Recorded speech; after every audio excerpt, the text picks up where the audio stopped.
Hi guys, nakakain ka na ba ng parisan dito sa May 10 Avenue? Sa halagang 60 pesos mo, may only rice, may only soup na nga rin palang kasama yan. At makikita nyo nga rin talaga kung paano nga lulutuin yung mga order nyo dahil nasa harapan nga lang talaga yung lutuan. At ito na nga rin pala yung mga menu nila at kitang-kita nyo nga naman talaga halos lahat nga talaga 60, may isang 69 dahil nga lechon nga yun. At ito na nga rin pala yung mga in-order ko. Napa-order nga lang din pala ako dyan ng fried isaw, Paris, only rice, 60 pesos. At yun sa boyfriend ko naman, lechon kawali, Paris, only rice sa halagang 69 pesos. At ito na nga guys, tikiman na. At pagtikim ko nga pala dito sa sabaw na to, napakasarap nga talaga niya, sobra.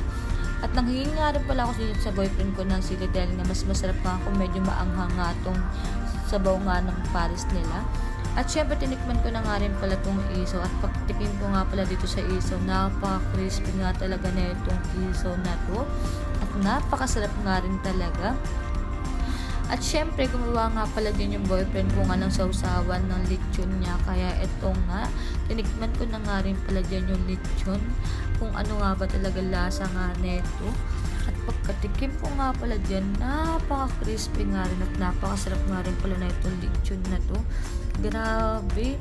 At kung gusto nyo nga rin talaga ma-high blood, dito nga lang din pala kayo pumunta sa 10 Avenue para mapaaga talaga buhay nyo. Charis! At syempre, ito nga, sulit na sulit nga talaga dyan yung kain ko. Kaya nga ito nga, mapapaisa pa nga ako dyan ng kain.